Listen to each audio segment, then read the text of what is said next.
Hey guys, welcome back to Paradise. So if you're new to camping or new to cooking with the cast iron, you have came to the right place today. I've spent the last 5 years living on the road and cooking with this thing every single day. So I got lots of tips and tricks that I'm going to bring you today. So let's just jump right into it. So the first thing to do is make sure that you wear crappy clothing. This is a dirty job. You're going to be outside. It's going to be windy. It's going to be buggy. You're dealing with fire. You're dealing with a cast iron that's always dirty and sooty. So make sure you wear clothing that's not like fancy, that you don't mind getting dirty.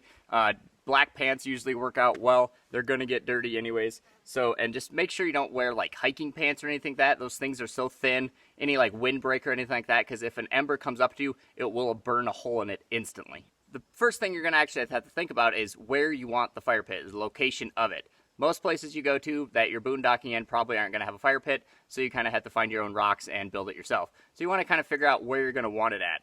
A lot of things that a lot of people don't really think about, like especially if you get there at night or if it's cloudy or anything like that, is specifically where to build the fire pit at. You got to kind of remember where the sun's going to be at, so maybe a mountain's over there that's going to kind of block the view in the morning. So if you put it like, say, over there a little bit farther, you'll get probably maybe 10-20 minutes more of sun in the morning. Or if you want shade, make sure you're underneath like a shade tree. Make sure the tree's not too close to you, so like if embers come off, it doesn't start the tree on fire. You gotta think of things like how close you are to water. We have like a river right back here, so if you're gonna be using the river water to cook with, how close that is so you don't have to carry it too far. Make sure there's not like a ton of dry grass around. Dirt and sand works good. This has like a nice little perimeter here, so you don't have to worry about that. But just make sure you find the right location before you start building. And one other thing that goes along with location is actually wind direction. If you know which way the wind usually blows in your area, you can kind of put your fire pit in a good location so it's not like blowing into your camp or anything like that. Or when you're cooking, it's not blowing into you. Just kind of remember, usually if you're out west, it kind of usually comes from the southwest. So if you put it somewhere where that wind is going to be blowing away from you, it won't be as miserable of a time to be cooking outside. So now that you've figured out a location for your fire pit, now you can start building it. My tip is pretty much just get the biggest rocks that you can find, not like gigantic tall, just kind of long wise. Then you don't have to get as many rocks and there's less of a chance for the fire to actually break out. If you usually just kind of have like 3 rocks, it works out pretty well.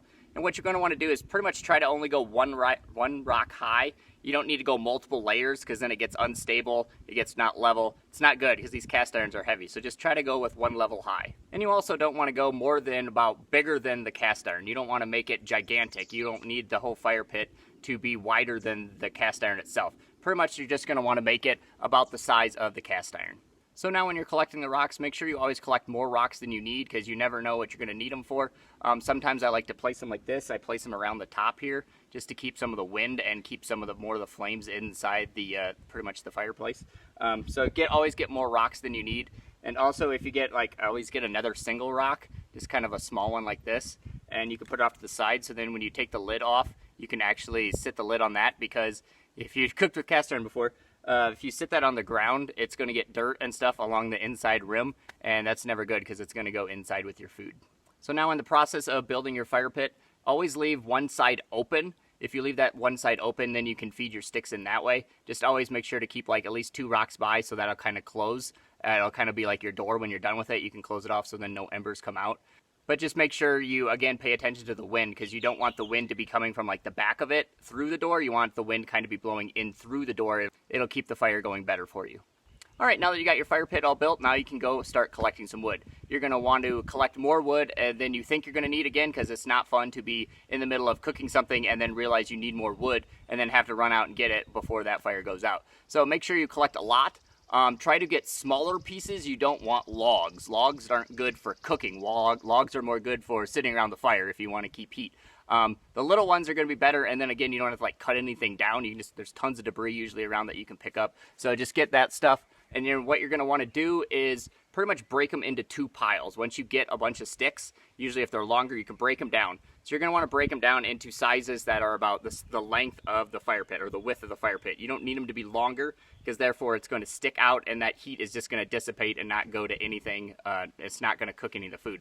So you're going to break them into smaller pieces and you're going to make 2 piles. So one pile is going to be more like thick stuff like that. So that's pretty much going to be your bulk of your firewood. And then your other pile is going to be more like your thin stuff like that. So that'll be more like your kindling. So that's to get it started. and this is going to be to keep it going. So keep this pile closest to the fire. Obviously keep it farthest away or farther away so it doesn't catch on fire, but keep this close by so you can get it, and then this can be kind of a little bit farther back. You can also make a third fire or a third pile if you're going to be using like flint or anything like that, and just kind of make a pile of kind of like fire starter, anything like that, so you can keep that close by. Again, make sure that one's the farthest from the fire so you're not going to be catching that on fire, since it's a starter. It's going to start it up pretty good. And when you're collecting sticks, make sure you always keep one as a poker, something to kind of poke the fire with so you can stir the ashes around or push sticks in farther and stuff so it gets into the right position. Therefore, you don't have to burn your hand. All right, so we're moving right along here. So you got your fire pit all built, you got your firewood all collected and broken into pieces, so now you're pretty much ready to get cooking. So what you're going to want to do is get all your food that you're going to need ready before you start the fire. Therefore, you're not wasting fire unless you need to get water boiling or anything first, so you can start a fire then.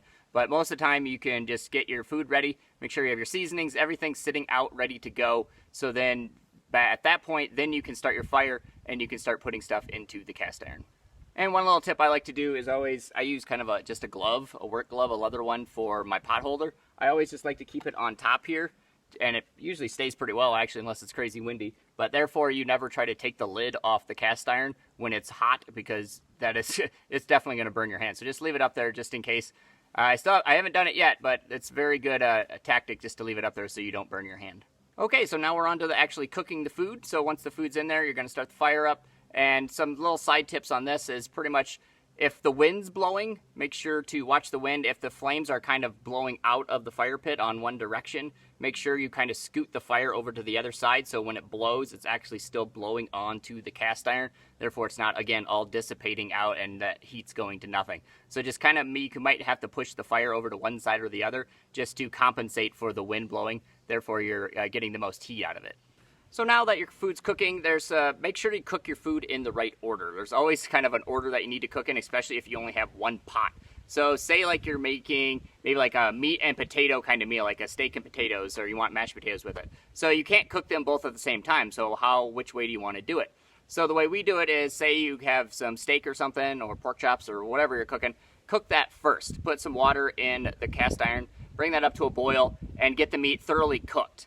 Then at that point, take the meat out, and you're going to put your potatoes in the meat juice. So therefore, it'll give it more flavoring and kind of make a gravy as well. So you can cook it like that. And then once the potatoes are done, take that out, put it in a different pot, if you have just like a stainless steel pot or a plate or whatever, and then you can mash it on that. And at that point, you can take the cast iron off and take the meat out and put it actually directly on the grate and kind of charbroil it. Therefore, everything's kind of warmed at the same time, and you don't have to eat one or the other cold.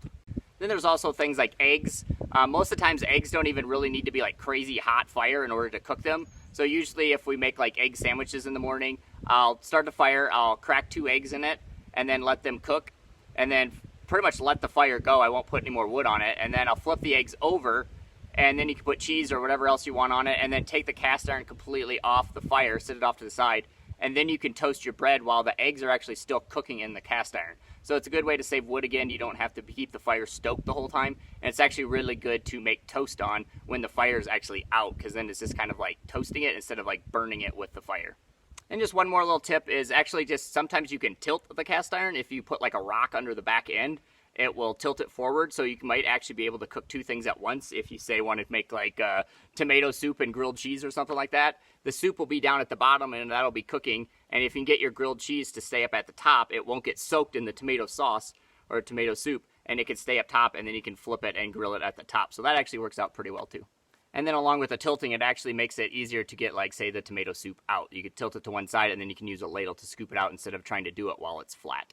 All right, well, that's it for cooking. If you're done and there's still a fire going, or there's water in there or something that you don't need, you can also usually cook like dog food in there if you want to throw like rice or beans or vegetables or anything in there, so you don't waste that heat. You can just throw it in there and you can just let it soak for a while, especially beans, because you can just let it soak, and then the next day you can start the fire again and finish the beans off, but that'll kind of give it a pre-soak, what works pretty well for the dogs.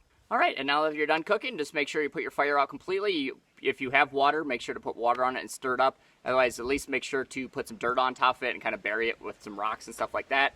And then a bonus tip is, if you plan on rain or moisture or snow or anything coming, make sure you store all that wood pile underneath your vehicle so it doesn't get wet. because there's nothing worse than waking up when it's cold or snowing or raining or anything and then not having any dry wood to start a fire. So just make sure to store some underneath.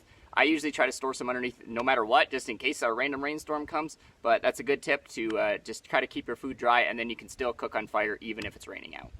So there you have it, guys. Those are my tips today for cooking with the cast iron. Hope you guys liked it. If you have any more questions on cooking with cast iron or starting a fire or anything like that, let me know in the comments below. Otherwise, I will be bringing you a lot more recipe videos on what we cook and how we cook it, so stay tuned for that. If you liked it, make sure to like and subscribe. Otherwise, we'll see you guys next time.